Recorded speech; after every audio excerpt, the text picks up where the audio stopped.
next talk from industry by CEO of ASN Fuels Private Limited, Mr. DM Giri. His talk is on cluster-based approach for 2G ethanol units, industry prospects. So this is kind of, he is going to propose, I believe, a solution to some of the apprehensions that yesterday's speakers have presented, especially about how the bio supply chain, those kind of things. I think Mr. DM Giri will suggest us some of the strategies how to go about it. So I'll stop sharing and I'll make Dr. Mr. Naveen Giri as the co-host. Thank you, Sunil. Yeah. So it was really fantastic, a two-day endeavor, especially for our pilot plant and also my team, myself. So it is quite a very deep insight into a lot of research work and a lot of experts talking about, from the logistic level up to the genetic level of all the components that we are handling. Yeah, I hope you are all able to hear me. Is the audio clear? Yeah, audio is fine. Audio is fine. Okay. So I'll just try sharing the screen. I'll try my luck. Yeah, you can start sharing the screen. I have made you the co-host. Yeah.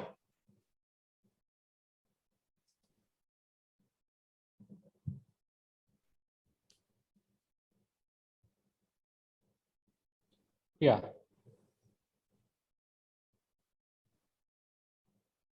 Yes, we can see the screen. Yeah. So I founded this company, ASN Fuels, 3 years back, though officially 2019 we gave it a form. And to start with, I would like to thank you, Sunil, and also IIT greatly for organizing this symposium and being associated with us for a long time, as a consultant and also as a collaborator for this endeavor on 2G ethanol. So, and then I would like to thank our chief guest, Mr. Kushal Ji, and respected director of IIT, Mr. Satyanarayan, Dr. Satyanarayan, to having spoken about the initial aspects, the ethanol challenges, the perspectives, the industry intricacies, and a bit of figures and facts.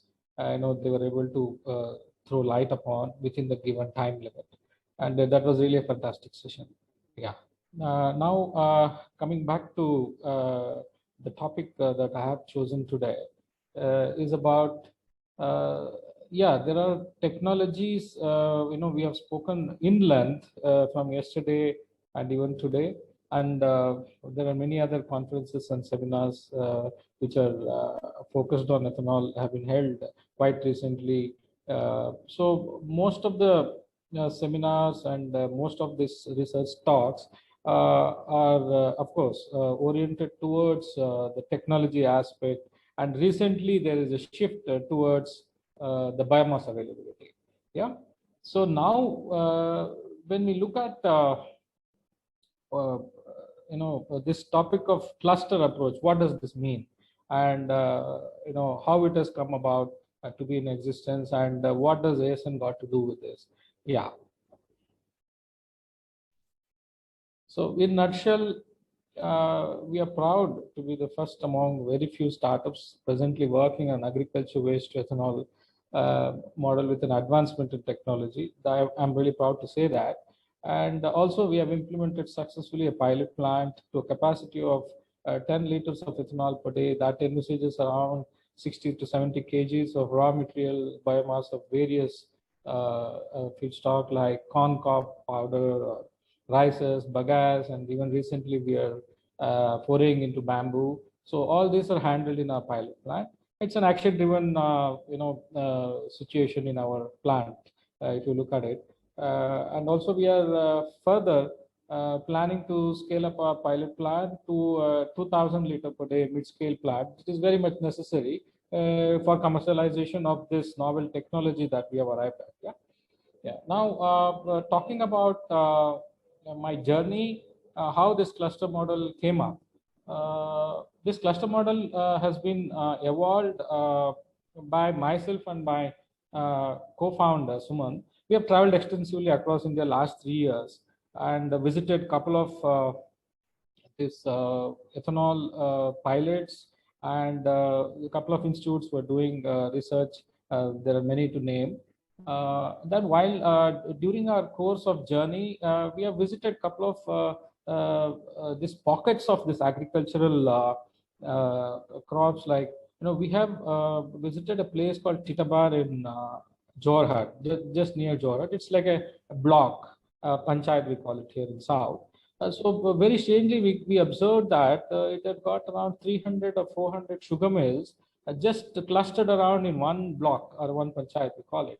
So then, we spoke to a couple of the mill owners and, trying to look at how this waste from this agri industry, that is the rice mills, how they're handling, where it goes, what happens. Most of it usually supplied to the boilers and, the burning aspect, so that, either it's used for steam generation or even it's used for direct cooking purpose and many other aspects.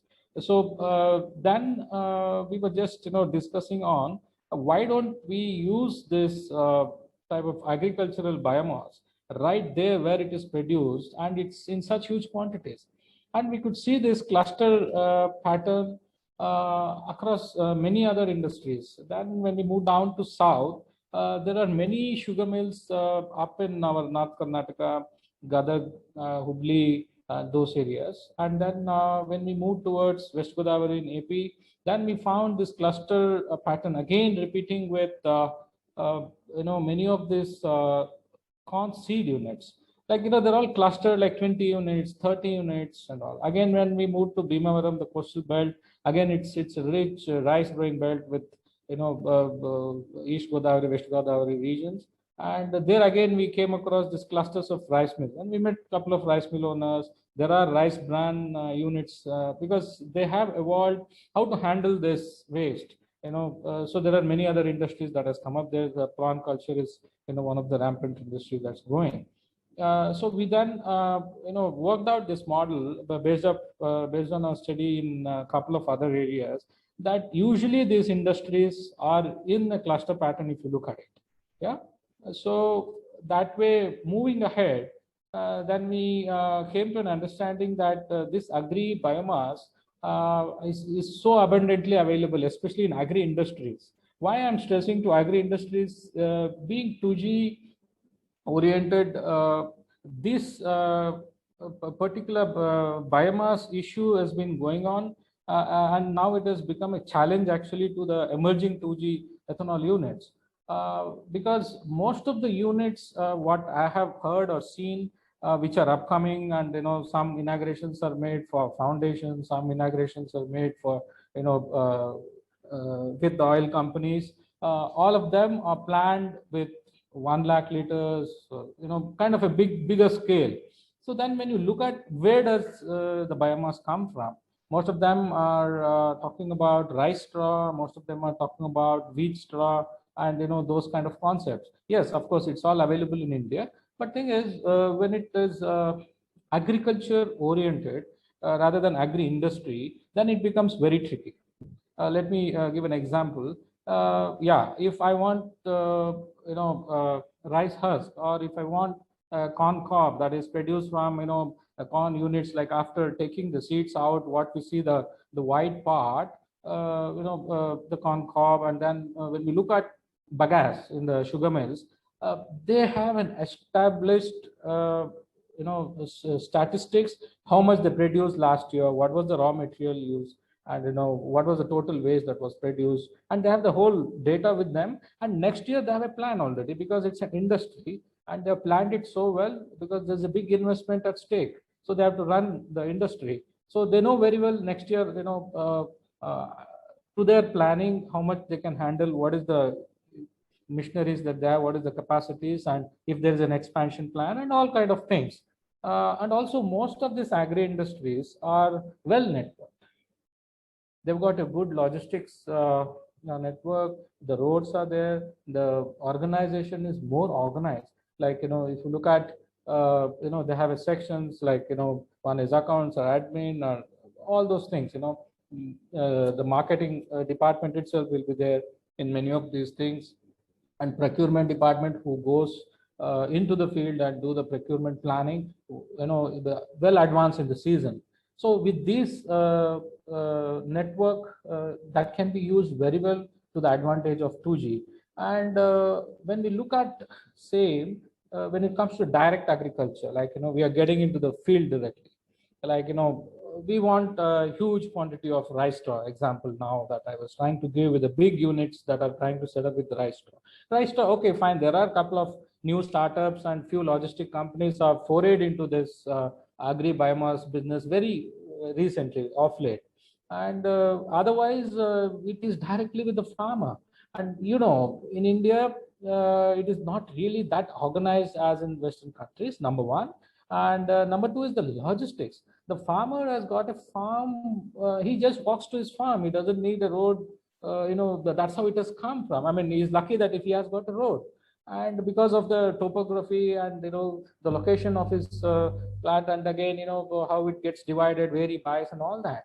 And again, when we go and talk to them, okay, fine, if I want so and so quantity, if he has got it, he's very happy to give, he's a happy man. But otherwise, when it comes to like, okay, I want a figure that next season or next 6 months or the next 1 year, this is what I want, and I'm making a plan. So how much can you contribute in terms of biomass? Then he will look at the sky, because he depends on the rain, he depends on the ground, the water resource, and many things. So these are the challenges that are coming into picture when it comes to massive planning of 2G ethanol plants. So that is where this cluster approach, we found it very, very suitable. And in fact, we have presented in a couple of forums, even to our Hindustan Petroleum Corporation Limited. We spoke to the director himself, and we found it that it got a good audience, and that motivated us to develop it further. So we have developed this model. Like any ethanol plant, especially 2G, we have to plan it in the clusters. So for that, we need to identify this cluster of industries. Maybe it's a corn unit, or maybe it's rice mills, or maybe it's sugar mills, and those kind of industries. And of late, bamboo has come into the picture. I mean, we can't call it a agri industry waste or anything, but definitely, again, it is again concentrated very highly in Northeast and also in a couple of southern states. So we need to identify these and place these 2G units right in the middle of these clusters. So the logistics of getting this raw material comes down drastically. I mean, we can't set it up in somewhere and capacitate at 1 lakh liter and then look at, okay, where is the raw material? Where is the biomass? Then going far away distances again will kill the business, because we'll kill the profits. I mean, there's a big hole in the pocket there. Let me give an example. Okay, fine. How do we get this biomass from field to the ethanol unit? So when it comes to this ethanol unit, if we send a 20-ton trucker, he goes, and due to the volume and weight ratio of this biomass, a 20-ton trucker can only carry 8 ton, but we are paying for 20 ton, so there we lose. Similarly, when you go farther distances, again, the profitability gets reduced. So first of all, the volume that comes is very low, and then you're paying per kilometer. So all these factors has to be considered. So we have to be very careful in locating these plants right in the middle of these clusters, and have these agri industries, take them into your confidence, speak to them, and then make a proper survey. And then decide upon the capacity. We should not decide a capacity. I want to put a 1 lakh liter and start looking for, what are the things that are available near me, rather than do a survey and what does this region or that particular zone warrants. Like if it warrants a 25 or 35 KLPD, fine. Let's not go for 1 lakh KLPD, those kind of figures. So that becomes a quite a big a challenge of getting this biomass. Now, that way, I have tried to explain these challenges majorly as a micro and then macro. So first, let me speak about this macro. So I've been talking about this biomass logistics as a main reason for a macro challenge right now facing, that 2G ethanol units are facing. Now, what do we do with this issue? Some solution has to be found. So then this cluster approach was definitely a front runner, and we have put it across in a couple of forums, and even we are also looking at the policy driven things, and we have been trying to establish contacts with Niti Aayog and try to apprise them about these new models that are evolved and how do we apply, and then at least the further upcoming units can be fine-tuned with these models. Yeah, and next thing is, how does technology and this modeling, how do we integrate? Now, the current technology for 2G ethanol, it warrants for a capacity of minimum around 40-50 KLPD, and yeah, well, 1 lakh KLPD is definitely a general thing. So I mean, I'm talking about 100 KLPD or 1 lakh liters per day. Sorry. So when it comes to it, this technology, as far as TMR, my colleagues have explained in the first half of today's session, tube manifold reactor. So with the backup of that technology, it is so agile and so dynamic that we can break down this plant from 50 KLPD or 100 KLPD down to basic 20 or 35 KLPD. So that gives us the flexibility of putting these plants as per the capacity of the biomass that's available, and specifically we are targeting the agri industry. So this is what is a great advancement that has happened, and this is, we are hardly pushing it as a policy, this thing that any ethanol unit to be planned or located has to have certain backup model studies, the field surveys, and the agri industry surveys has to be done and then taken up. Otherwise, wrong steps, then it suffers such a huge investment, and it's a very capital intensive thing, as you all know. So having said that, now let's look at the other aspect of, now we have spoken about the capacities, the model, and the strategy and the location. Now looking at OPEX, what is the operational cost? And at the moment we are selling at around 50 to 65 different grades of fuel ethanol. Actually, it's so irony that the same ethanol, fuel ethanol, is sold at 50 rupees to the government or the oil companies, or 65 rupees. The product is same. This is very strange that this is not seen in any other industry, because here the price is determined by the source of this bioethanol that is produced. One is usually now at the moment the conventional production methods, or the sugar industries are the major contributors to this, and then they have this molasses C, molasses B, and even recently the huge ethanol has been produced by direct sugar also, and sugarcane juice. So now the government has fixed the prices at 54 rupees for molasses C, or 48 rupees for molasses C, or molasses B as 54 and 65 for juice, and whatever that. So these are the slabs, but the product is same. So that way we can take a range of between 50 to 65. And when it comes to OPEX, industries set up to produce ethanol, we have to somehow limit our production cost or the operational expenses below 40 rupees. So the industry can make some profit.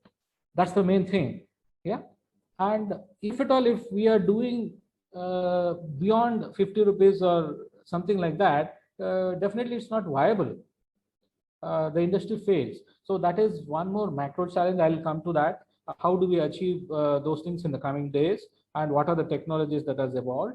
And then, the CapEx is one of the major macro challenge that we are facing right now. The technologies currently available, the conventional technologies, usually it is all the regular tank based thing. I think my colleagues would have explained about how the tanks can be done away, and how we are trying to introduce this pipe or loop concept and loop reactor concept, and the tubular manifold reactors and all that. So the conventional plants warrant an investment of around 600 crores to 1,000 crores, because again the scale is very high as far as the conventional plant technology is concerned, because it is 40 to 50 KLPD is the minimum, and then up to 1 lakh or even beyond that. Yeah.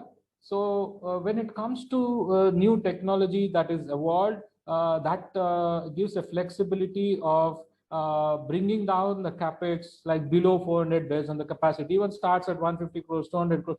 That makes this new era of ethanol, 2G ethanol is going to begin with many technologies that are coming and which are breaking those jinx of high capital intensive and high OPEX and all that. Yeah. So next is, okay, there are many technologies, that has been spoken last 2 days. Each one of them are so brilliantly done and so in depth, quality time spent, and, it was great to see those presentations. Now, how intricate, how complex are these technologies? And what is the timeline to scale up? How the industry can adapt this? How a ethanol plant can be built upon these technologies? So this complexity, the timelines, and the novelty decides whether it is doable, or whether it is doable at some other time, or doable in a very long time, or doable in a time that is really expected, so that the industry can emerge and come out with a commercial operational plant in India, a 2G commercial operational plant. That's the dream actually. And the whole symposium, the whole discussions, it boils down to that, to see a commercially operating plant. Yeah. So let's come to the next slide. Now we have this micro challenges. Yeah, there are a couple of them when it really comes to intricate process. Okay, now we came to the industry, we came to the geolocation and the biomass and the technology complexity, the OPEX and CAPEX. Now let's talk about the technology itself.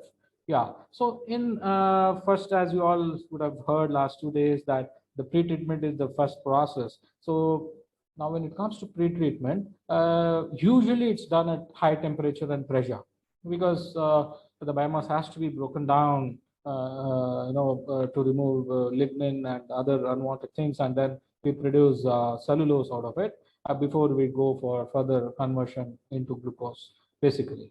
So that is one micro kind of, I can say, challenge there.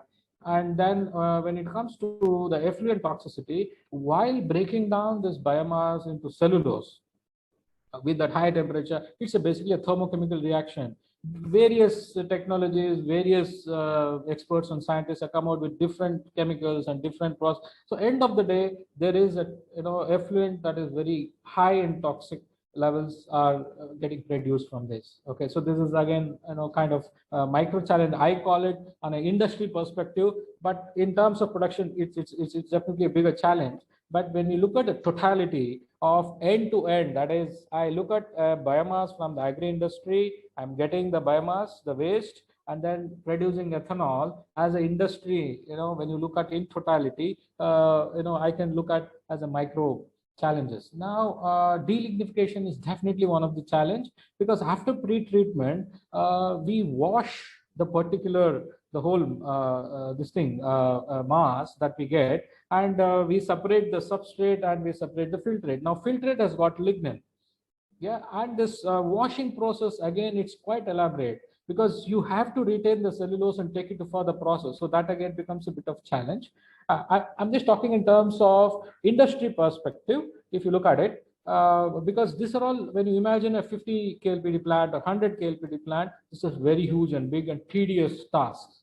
And until we do it perfectly, until we do it to the desired levels, the further process will not be as desired, and the result, we have to meet certain targets. So that is more important, that all these steps are done to the desired levels. Now next comes, yeah, This pretreatment basically is done either in a acid hydrolysis or alkali hydrolysis. I spoke about the thermochemical reactions. Now, at one point, we go to higher levels of these, concentrated alkali solutions to treat this biomass, or the same way the acid, high levels of acid. Now, having spent that, I was talking about the OPEX. Like we have to be, our cutoff is 40. There is no other way because this product is only sold to the oil manufacturing companies and they have some fixed rate. So I got to fix my production cost to some level. So that is 40 in a way to make it profitable or to make it economically viable industry prospect. So to produce it below 40, that's, so much of alkali, so much of acid that we are putting in for the treatment, somehow it has to be recovered so that we reuse it. So that is again a challenge. Yeah. So what is the way forward?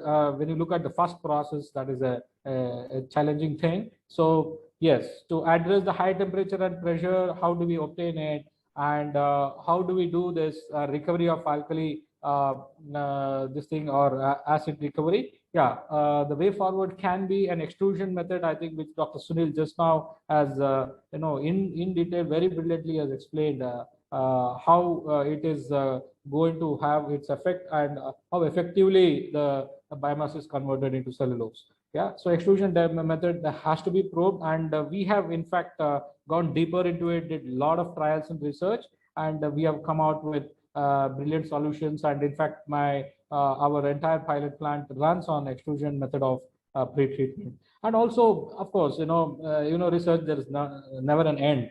So we have recently introduced the electromagnetic radiations, like, we have customized infrared reactors. Even we do try, we have tried, done couple of trials on microwave radiation for pre-treatment. And that again, there are a lot of parameters that changes your dilution and then your acid or alkali concentrations and the time. Most of them, changes. They're totally different when it comes to regular thermochemical reaction or your extrusion method. So this is totally different. So already we are very deep. We are getting into those lines to simplify this pre-treatment challenge so that we arrive at a logical solution to this first step. Yeah, because when you look at huge volumes of these factories, the biomass is too huge to handle. So we have to arrive at the best available technology which can be utilized to achieve our targets. So definitely EM radiation methodology is quite promising, as I have seen it through. And recently we have customized and also fabricated a infrared reactor, and that's giving fantastic results, I tell you. And I don't have to explain the microwave effect on the biomass or the infrared effect on the biomass.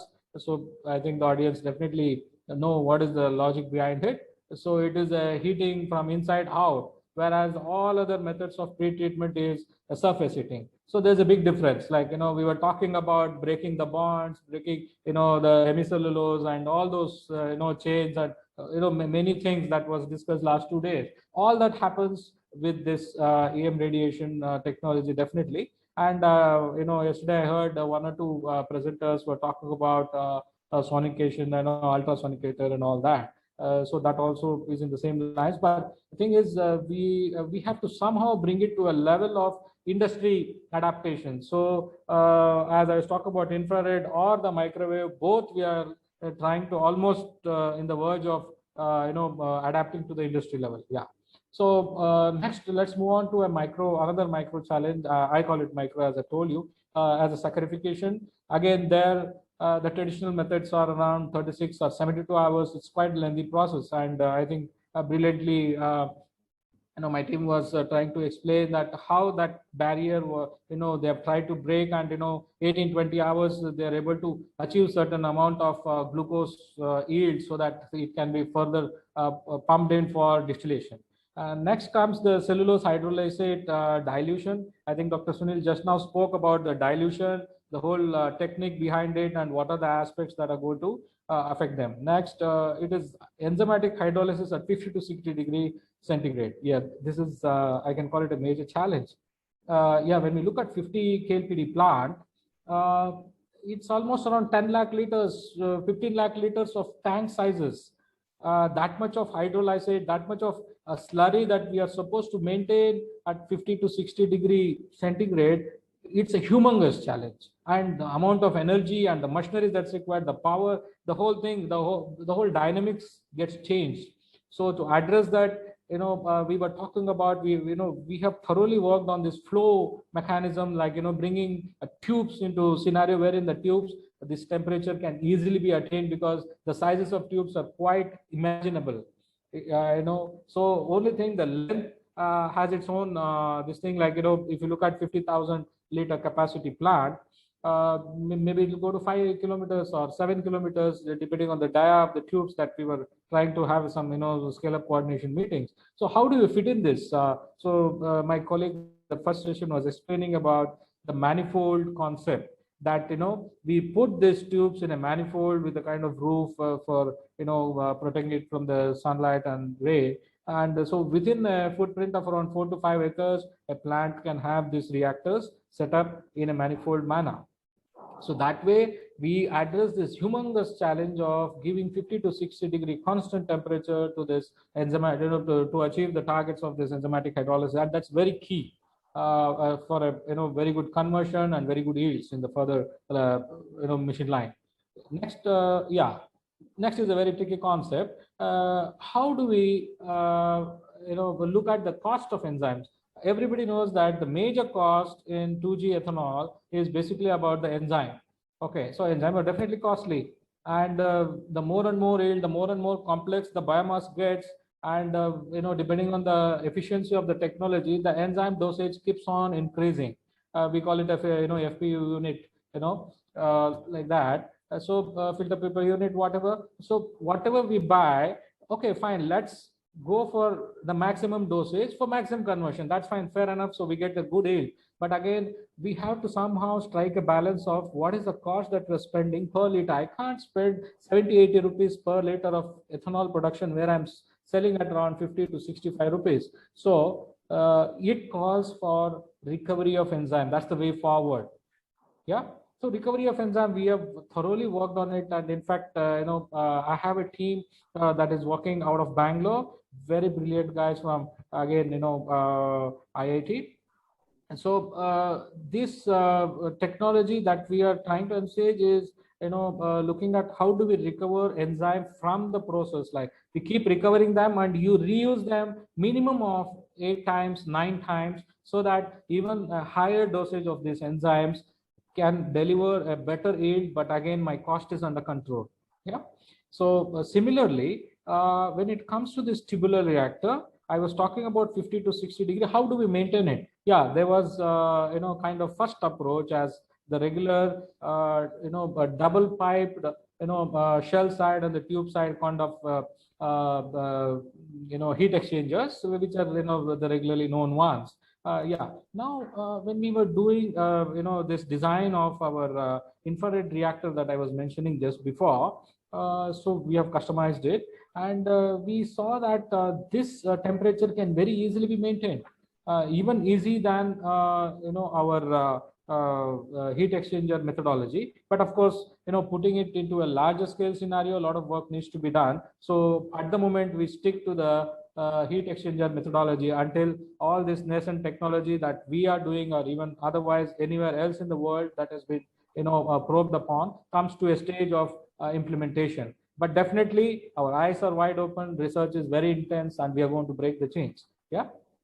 So next, we'll look at the challenges in fermentation. So again, it's a lengthy process as far as we talk about, because it's already an industry established time frame that 24 to 36 hours they take for a particular batch of this fermentation.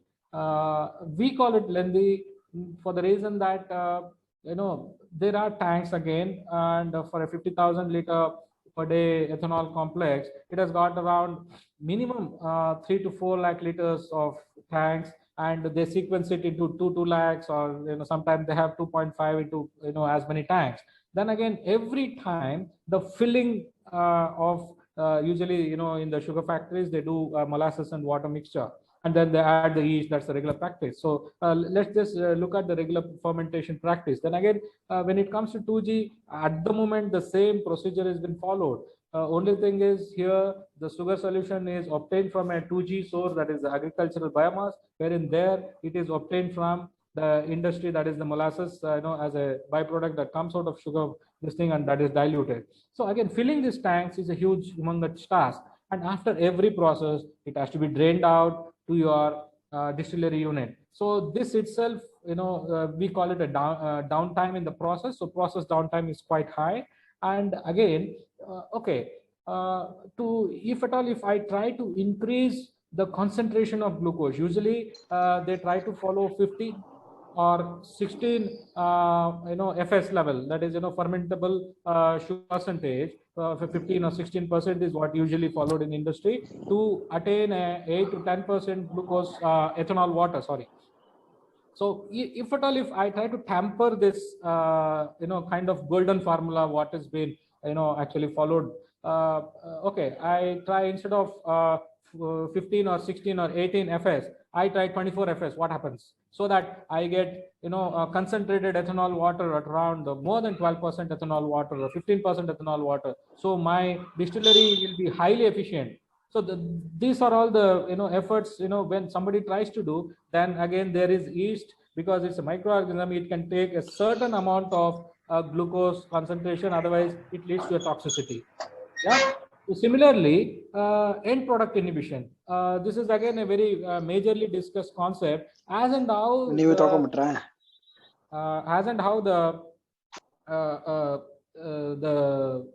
end product is formed, that is ethanol, as and how it is getting formed, the concentration of ethanol starts increasing to the end of the fermentation cycle. Now, if you go for high glucose concentration, again, the end product will have that much amount of high ethanol concentration. So both are detrimental to the growth and performance of the yeast that we are using. I mean, usually the Saccharomyces cerevisiae, the workhorse that has been widely used across the globe. It's available commercially. So what's the way forward? Again, we tried something called very high gravity fermentation. Yeah. So there are certain methods we try to achieve even up to 14%, 15% of ethanol water. And that, how did we achieve?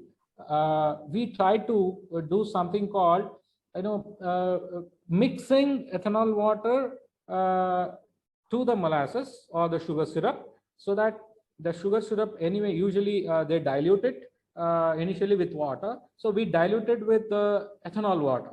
Okay, so that way, and then after doing the dilution, it came back to a level that it was, doable fermentation. Right? So we termed it as a very high gravity fermentation. And so already there was ethanol in the initial, starting of the fermentation itself. And then we are mixing this sugar syrup into that. And we were able to achieve 14-15% of ethanol water, and that increased the yield of our distillery unit drastically.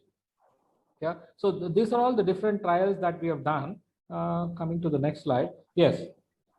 Now, how does this conventional strategy look like? I was talking about the conventional tank-based, technology for 2G, and I'm not talking about the technology at the moment. I'm only talking about the strategy. What happens before a plant is set up? There's a planning. Okay, they locate it at a particular place, and they do a capacity fixation that, okay, we will do a 1 lakh liter capacity, and those kind of planning.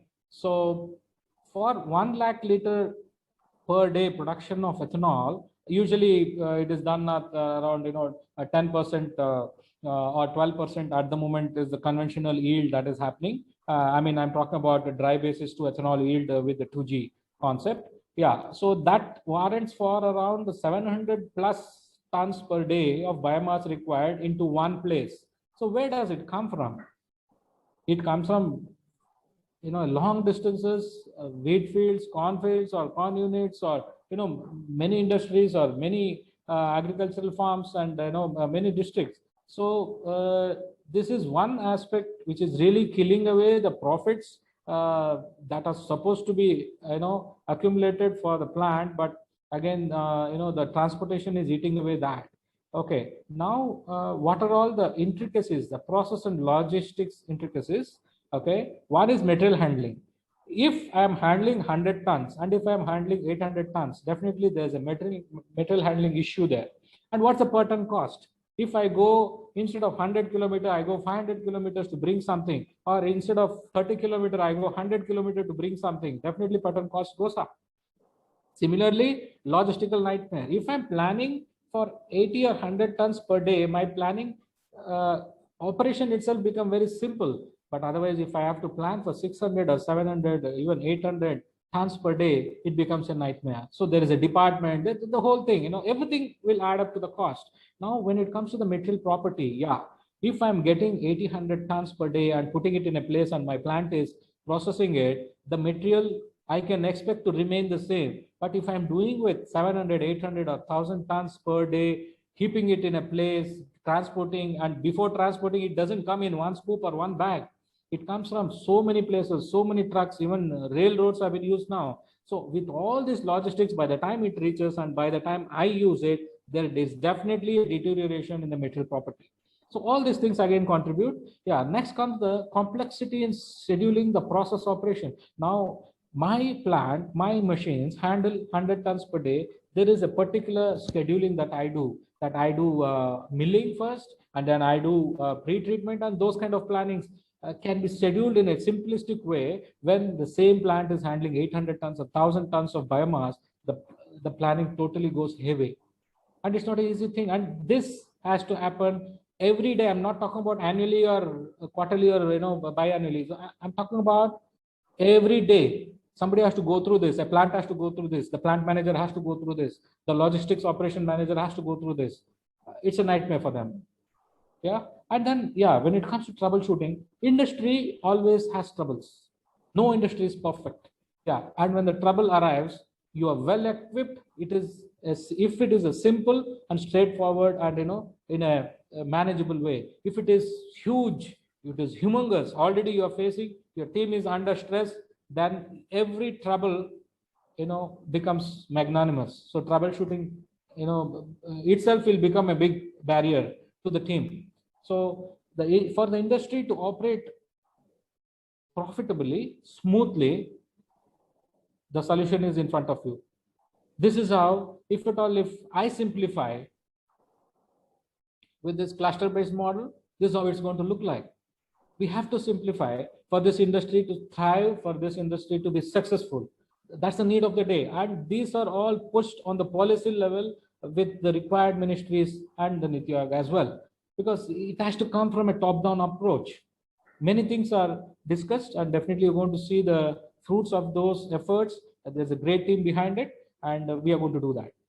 Yeah. Now, when you look at this evolving strategy, the plant cluster approach right in the vicinity of the feedstock like rice mills, timber units, corn feed or corn seed units, I'm looking at only 80 tons of corn cob or 80 tons of rice husk, or those kind of figures I'm talking about. I'm not talking about 800. So please have a look at the figure twice. It's only 80 or 100 tons. So, and the capacity of the plants, when we do a cluster-based approach, you can limit it between 20, 25, 30. Definitely you can do 50, there's no, but if at all the situation warrants, if at all the availability of the biomass is there, so that's very important. So, but to look at the minimalistic scale, so that the entire scenario is simplified, we look at around 20, 25 or 35 KLPD plants. So at a yield of 15% definitely is already spoken about, and we are already inching towards 20% because we are looking at C5 fermentation and all those things. I think you all know what is that, C6 and C5. Till now we are all spoken about C6, and slowly C5 is getting into the grind. Yeah.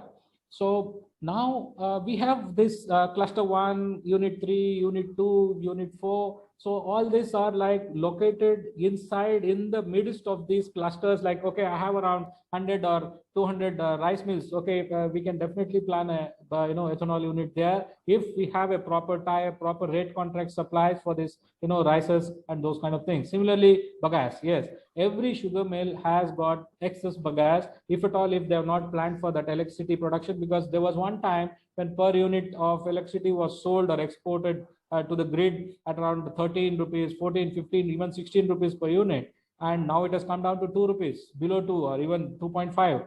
So, producing electricity is no more a charm, no more a trend. It's not happening. So those bagasse can definitely be, discussed, brought into a rate contract, and ethanol units can operate based on those excess bagasse. Now, when it comes to corn cob, there are many, many units. Basically, a corn seed unit, after taking out the, good quality seeds.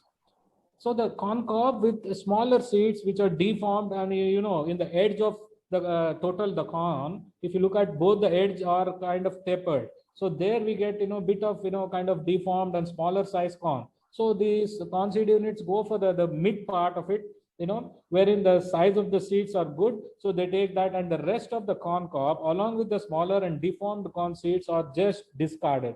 And unbelievably, they even pay some of the entrepreneurs to pick up from their premises. They want to clear the premises because there is already a next batch of the fresh crop is coming in. Because in the season they have this limitation of space. They can't have a big industry and all those things. These are all kind of industry of a particular scale. So given the limitation of the footprint of the land, they have to clear the space for the next batch of harvest. So they pay people to take out this corn cob, and corn cob comes out in trucks and gets distributed for various burning, steam boilers and many other aspects. So we can definitely try to put a 2G ethanol plant right in the middle of these clusters, where we can talk to these corn seed units. All of these are industries. There are businessmen. There are high investments at stake. If somebody takes an interest of establishing this industry, goes and talk to them, definitely there is a high possibility of having the rate contracts, viable rate contracts with these people for supply of biomass. They will come forward because they can be a kind of stakeholder in these units in a way, so that their waste of their industry is taken, and through that they become a stakeholder in these units. So that can also be a model. So there is a cooperative model, there is kind of a technocracy model. There are many ways that can industry can adopt to establish an industry. Now when it comes to bamboo, look at Assam. There's a huge thing, and but 2 or 3 years back, I don't remember the exact date, but overnight a policy came in wherein bamboo was made forest tree or a forest protected this thing into a crop. So crop means we can grow, we can harvest, we can use it in any form and shape. But when it comes to a forest, we have certain limitations. So it was made a crop. So that way the abundant the bamboo availability in Northeast can definitely be thought of. And in fact, we have also forayed into this research. So what is the yield of bamboo into ethanol, and those things have been already probed in, and we have made some progress. And there are some technology from abroad that have been tried in Assam with NRL, that is Numaligarh Refinery Limited, with some joint venture and all that. They have invested around 3,000 crores with 50-50 sharing and all that. So that technology at the moment is being pursued. So we are trying to come out with our own technology so that we give an alternate Indian make in India concept technology for this bamboo biomass, such an abundant biomass. It's a natural resource of India. So I mean to say that when the technology comes from abroad, the profit goes abroad. So why? Because the technology is coming from there, and it's a resource of our soil. So let the profit remain here is only the intention that we are working behind. Let's go to the next slide. Now in nutshell, if we look at what's the way forward with all this background that I've explained, hope I'm not running out of time. Okay. So I have a couple of very important slides ahead for you. We look at the conventional methods. It is these plants. There is no commercially viable plant in India so far, and as far as my knowledge goes in the world. If at all, if any contradictions, definitely you can mail me back. And then the capex 500 to 1,000 crores, which I've explained. I'm just trying to wrap up the whole thing. And the production cost 70 to 70 rupees, 120 rupees. I mean, 120 was the one which started about 10 years back. Now I think the technology advancement in the conventional method, it has come down to 70 or plus or minus. Okay, and then I cannot call it inefficient. I can call it the conversion ratios are less or low, depending owing to the technology advancement. then high environmental hazardous effluents, as I explained to you already, then logistically unplanned massive capacity plants 50 to 100 KLPD. Yes, that is again, creating a lot of complexity in biomass supply chain and unavailability of such massive feedstock, yeah, which I explained all the while. Then logistically uneconomical, that makes the feedstock totally uneconomical, and then huge disturbance in the supply chain. Like, if at all, if I make a 100 KLPD plant and start buying all the biomass, then again, definitely the cattle feed is affected. So again, the something else is affected. So those kind of things will start. So if at all I have a plant well planned for the capacity of the biomass that is available there, so we don't disturb the supply chain, because it's very important. We are agriculture based country, there's livestock depending on all these things, so we got to plan it very carefully. Yeah, so that's what was the meaning that I was trying to say. So when it comes to this cluster approach, yes, definitely it helps in locating the plants, strategically located this thing in the feedstock production zone itself. So let us focus on the agri industry. They have a waste which they have to handle it, and this industry is the answer for those things. Yeah, and then the agility of these new technologies that have evolved gives us the flexibility of reducing the capacity to 20 KLPD, 50 KLPD. So that really simplifies the whole situation there. And capex, definitely we are bringing it down below 400 crores based on the capacity. And then my opex is around 28 is the target that is the been already hit upon, and the production cost of around 40 liters 40 rupees per liter of ethanol. And there's a new concept that has emerged. It is a zero liquid discharge plant, optimized plants. So that means whatever the waste that is generated out, either we convert into some usable form, or value addition of this, or recycling has been done, or recovery of that has been done. So in a way, optimize the plant to a zero liquid discharge. There's no liquid that is discharged out of the plant. Even if a small percentage of effluent is produced, it has to be handled inside the plant premises itself. But when the quantum reduces, everything is possible. If quantum is very huge, then it becomes a disaster. Then again, this continuous process has definitely pushed these new technologies, because as I was explaining about the filling and draining out the tank, so this apparatus or the components or machineries downtime is definitely reduced. So, and then the reaction time is very low. That is the new technology gift to us now. Yeah. So if you look at, okay, these are all the slides that our colleagues and even other learned men were explaining from last 2 days, that we started production of 2G from a sequential batch method, fed batch, and also continuous methods, but in the tank concept only. And then also it got graduated to a simultaneous saccharification and fermentation. Here you can see this is the saccharification tank, wherein the biomass and slurry is this thing fed, and the enzyme is put in, and then you convert into glucose, and then here it is a fermentation tank, and then it goes to distillation. Now they combined these two tanks and then called it as SSF. Of course, it was quite brilliant, but again, these are all the tank based concepts. Yeah. So when you look at the cost per liter cost of ethanol produced under all these technologies were, let's go back to 10 or 12 years, it was 120 rupees per liter of ethanol. Okay, wherein the purchase cost still remained the same as 52. And then with SSF, with the combination, definitely there was some reduction of production cost. So it came to around 70 rupees. It's hovering around 60 to 70 rupees at the moment. So these are the technology developments. So far it has happened. And yeah, when we come to what is evolving trend, like we're talking about introducing tubes, loops, kilometers, and then all those things have been spoken about from morning from my team members and also Dr. Sunil.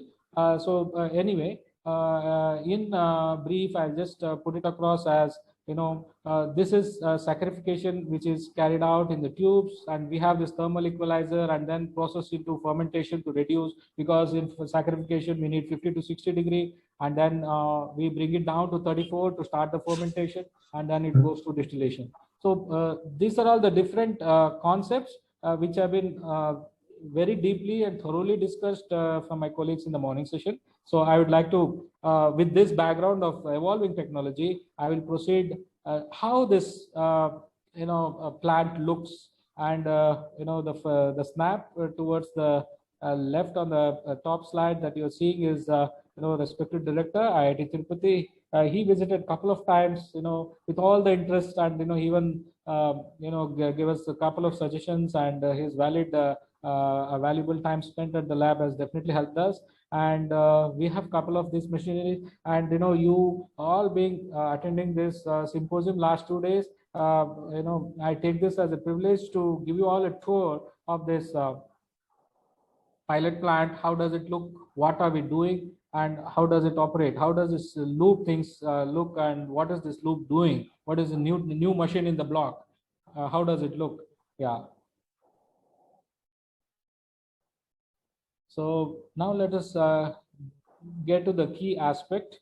End of the day, all the technology, all said and done, okay, fine. The cost, the novelty, or it is a genetic, or it is at the enzymatic level, or it is at the chemical perspective. All said and done, it boils down to one aspect: how does the industry take it, how it can be adapted to an industry, how it can be scaled up, and all those things. Let's come one by one.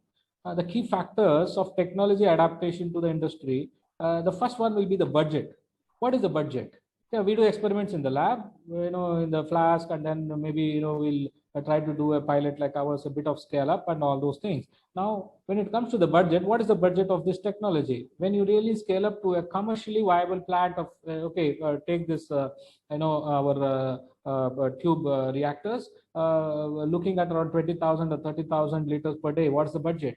If it is 1,000 crore, then that becomes a, kind of a dampener.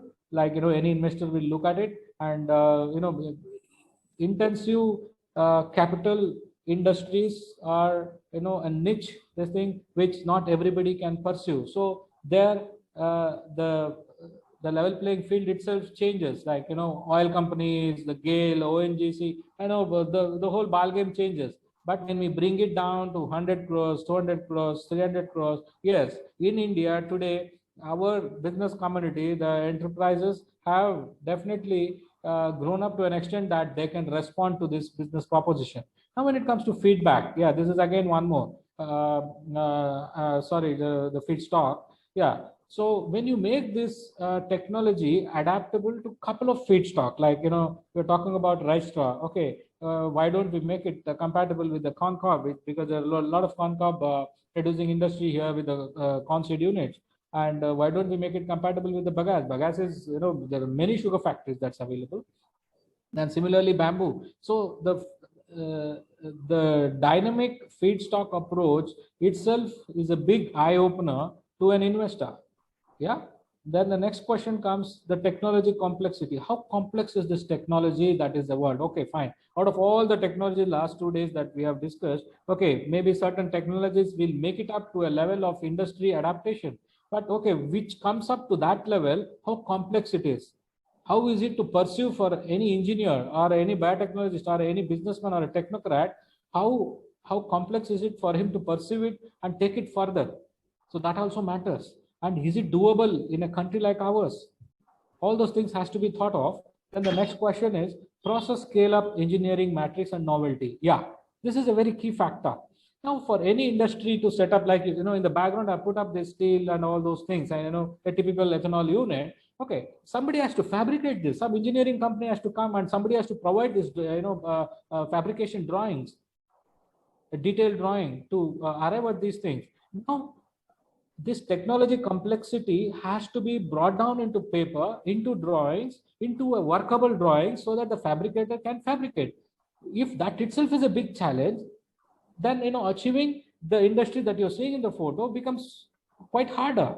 So the technology has to be simplified. The technology has to be made doable. The engineering company who is going to fabricate the machine has to be given some leverage so that they understand, and both of them can coordinate and make it more simpler, so that they can erect this industry, they can commission these industries, fabricate, come and fit it. So the challenges has to be made more simpler. And the next main important thing is the novelty. Yes, if at all he has already done it, and only thing is the work which an engineering company, a fabricator has done for somebody else, and of course maybe this technology, I'm talking about new 2G technology, also takes the same thing. That is fine. Already has done it somewhere else for some other industries, putting the same, so we get an advantage. But sometimes there are novelties, like it is nowhere done. When we go and talk with these engineering companies, they wouldn't have heard about it. What does he do? So there are so many new things that come into place. So there, we, if at all we present a simple technology as a novelty, it becomes very easy for these engineering companies to fabricate. End of the day, I'm talking about making it simpler, easier for these engineering companies, so that they can achieve this fabrication at a given cost. The more the complexity, the more the novelty, the more the magnanimous challenges that they face, the cost will go up. In engineering, I mean, as far as I have seen the engineers that I have met, nothing is impossible. They will make it possible. If not in India, they'll get it imported from somewhere else, they'll put it. But end of the day, where the cost goes. So we have to make it simpler for these people to fabricate. Yeah. Next, the question is, what is the time frame? Again, the complexity and the novelty will decide the time frame. The more simpler we make, the lesser the time frame, and we are running out of time.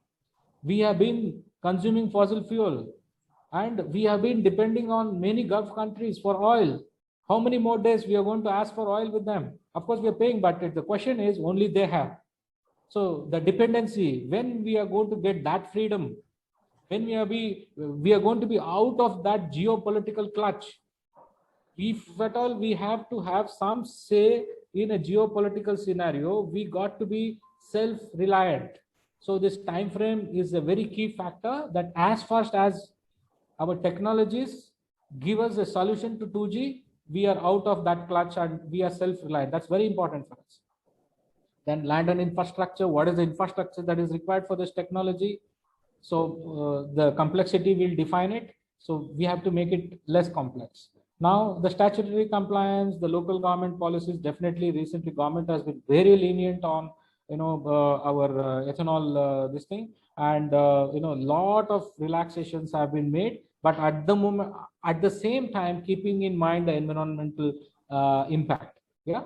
So definitely government is trying to push ahead many projects, at the same time safeguarding the environment. Now it comes to the interstate logistics restrictions. This comes under excise department, where somewhere that ethanol is an alcohol types. So interstate logistics has to be opened up, because I'm going to come to this key topic in the coming slides as we proceed. Yeah. Now let us look at how do we simplify. Now we were talking about 2G technology. We are talking about the TMR reactor and the add-on reactor.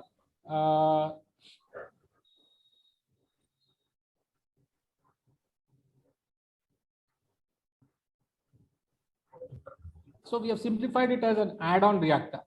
The word itself says it is not a whole. It's not a whole product. It is something like, just add-on or, kind of plug-in type of thing. Yeah, the word itself, makes it, simplistic.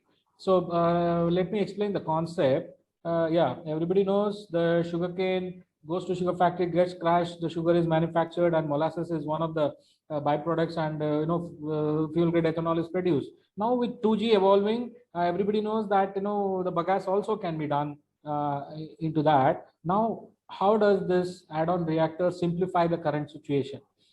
There are 2-3 methods of technology adaptation, as I was talking about in the previous slides.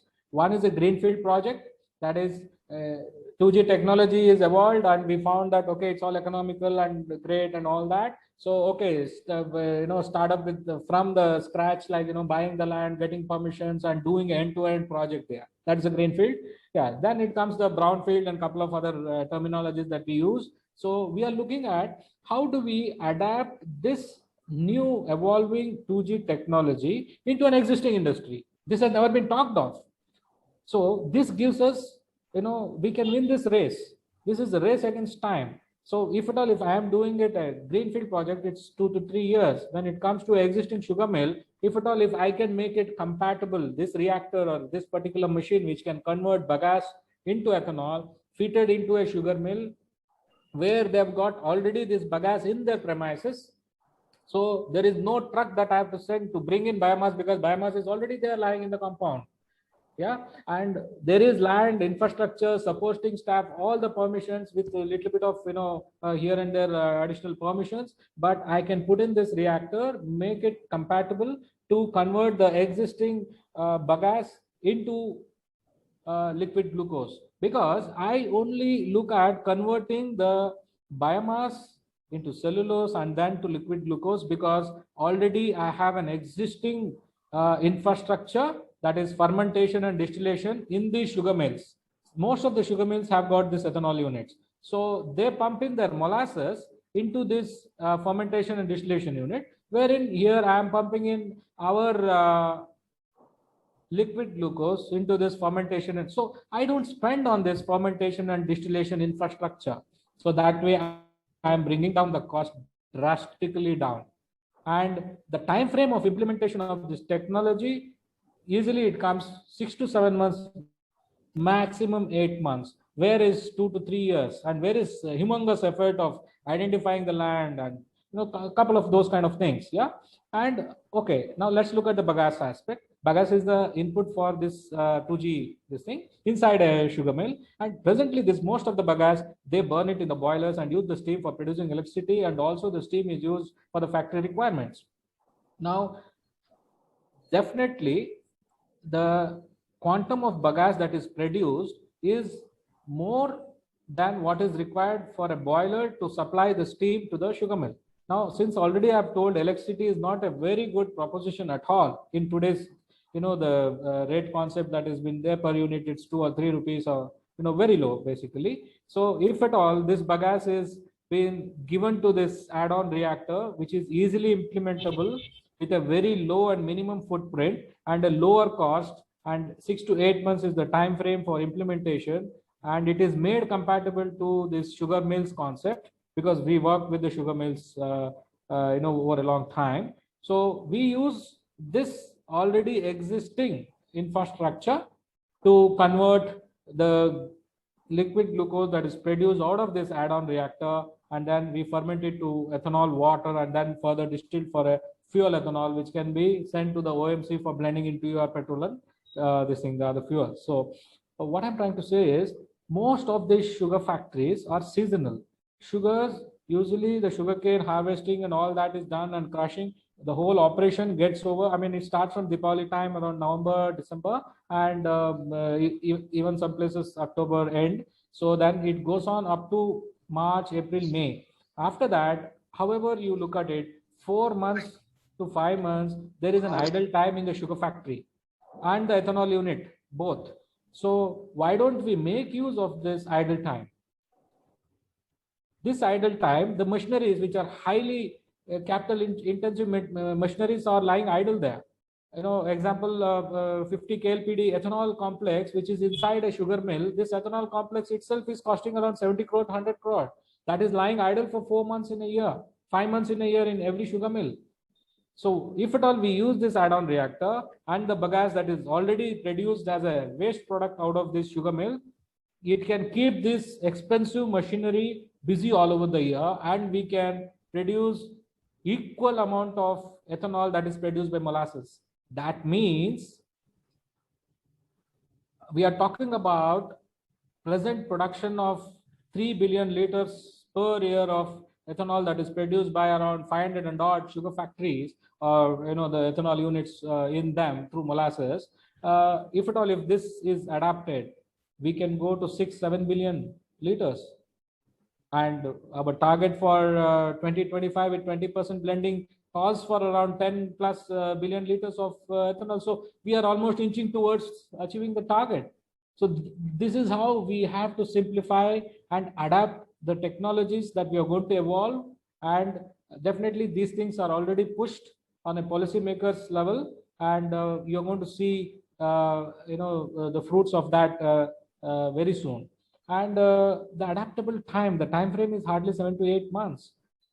So that's the reason the policy to minimize the bagasse usage for boilers can greatly facilitate the doubling of ethanol production in our country, which is much needed to meet E20 and flexi fuel mandate of the government. So we are pushing it very hard on the policymakers. Yeah. So now on a further simplification and adaptation on a national wide network. How do we, okay, we spoke about sugar mills with ethanol units. Okay, let's talk about sugar mills who doesn't have ethanol units. There are so many cooperative, usually most of the cooperatives doesn't have ethanol units, and even other smaller sugar factories, sugar mills doesn't have ethanol units. So what do they do? What solutions do we have got? So with our reactive pipeline technology, I mean to say the loop reactor technology, which was specifically done for fermentation of the molasses, fermentation of the sugar syrup, fermentation of the glucose solution derived out of the 2G process. The loop reactor is compatible for any type of glucose fermentation. So given that technology as upper hand, we have formulated this reactive pipeline grid concept on a national level. Yeah, so a sugar factory without ethanol unit, they produce, they take the sugar cane, they crush it, they produce sugar, and they sell the sugar. In between, they produce this ethanol, which the molasses, which they are going to sell it outside market for a liquor industry and many other beverages and all that. Yeah. So if this technology is made use of with a minimal infrastructure that we have proposed, yeah, they can just pump in their molasses, and with the minimum infrastructure that and the technology that we have told, it's very minimal. And the entire thing, as you've seen, the loops and they've spoken about kilometers of these pipelines, it runs in, and it can be a manifold and all that. Imagine you stretch those several kilometer long loops that was spoken in the first half of the day and put it underground. Yeah. So this molasses, which is entering this pipeline, has been backed up with the technology of loop reactor with the yeast. This can be converted into ethanol water while it is getting transported. And where does this end up? Since they don't have an ethanol unit, usually all this molasses anyway has, if at all we envisage to convert it to ethanol, then it has to be supplied to the nearest terminal or a depot of an oil manufacturing company like HPCL or BPCL. Yeah, they have very good established terminals or the oil depots. Yeah, and usually they, whatever the ethanol they buy, they blend it in those places, and they are very strategically located because fuel is a very big requirement of any nation, and the network of this storage and distribution have been very carefully planned, and this is already established over decades. So they are already strategically there, available, existing, right? So now any of these units can have a mega distillery units with huge distillation plants, because anyway oil manufacturing companies are known for refining oil, and distillation and fractionation distillation is nothing new for them. So all these pipelines of the nearby sugar factories around a terminal where they are blending, they can have a mega distillery unit, and these pipelines can end up there supplying the crude ethanol water, which is produced in these reactive pipelines directly to these distillation units. So these distillation units producing ethanol, fuel grade ethanol, can directly blend it to the petrol and oil companies, have it right at their doorstep. And to talk more about that, already oil companies have found that compared to roadways and railways, pipelines are the most cheapest method of transporting oil or gas from one place to other. So already they are transporting from the ports or from the refineries to nook and corner of our country. That's how we have been able to get oil, gas, for our domestic and commercial use. So the pipeline technology is definitely cheaper. Now we have found that this technology is, kind of, I can term this word that we produce while we transport. Here it is not only transportation of crude ethanol, we are also producing the crude ethanol while it is getting transported from the source to the destination. Yeah, if at all the sugar factory was producing ethanol, they are supposed to send a truck, a tanker, to get that ethanol to their blending unit where they blend it into the petrol and sell it. But here it comes in a pipeline, and the starting is not ethanol, but it is just molasses. So molasses is getting converted into crude ethanol in this reactive pipeline. So while it is getting transported, the product is getting formed, and crude ethanol is distilled here, and fuel ethanol is produced out of that, and it is blended. So brilliant it looks, but definitely this is a mammoth Herculean task, and a company, big enterprises like ONGC or GAIL can take this up, so that they offload the burden from this struggling sugar mills on off the shoulder of a huge investment for distillery units, so that these investments can be made by the oil companies. And then the pipelines, underground pipelines, are not very new for these oil companies, and nowadays even sewage lines or water lines are running. So all those things can be done at a national level. So that is what I was talking about. Interstate movement of ethanol has to be relaxed, because these pipelines can run across India, right? So I was talking, and here now it is usually found that now the average, please correct me if I'm wrong, it is noted that 2 rupees per kilometer is spent per liter of ethanol to be transported. Now you take an average of around 300 kilometers. Usually, maybe some places it's 100, or some places it is 500. So we'll take it as around 300 kilometers on an average. So if you look at the total savings while we are doing it with these underground pipelines, we have made some working out. So around 250 to 300 or 350 crores is saved only on the transportation component. That's a huge saving for any oil company. I'm talking about all the oil companies with 3 billion liter transported annually to their blending units. So if you calculate and put this model into that scenario, there are 250, 300 crores that is saved. So these are all the things that has been thought and envisioned. And in the coming days, there's no surprise that you're going to see all these things in India. And India is going to lead the ethanol regime, no doubt about it. Okay, so thanks for HPCL for being our equity partner, and who have made all this possible. And IIT, brilliant team is involved with us. So thanks both of them. And we talk about innovation through insight, leading a collaborative era. You can see our collaborators, and definitely we are taking the nation towards freedom devoid of geopolitical clutch of the oil lobby. That's what is the the main agenda is about. Yeah, thank you for giving this opportunity. And any questions, you can always email to me, and definitely I would take some questions if you have.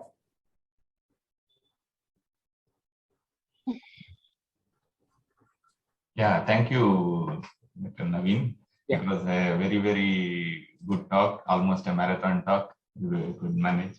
Yeah. So I request all the participants, participants, if you have any questions, queries, please ask. If there are no questions, probably you can contact him by email. I'm sure he will respond very shortly. Yeah. Yeah. So again, Naveen,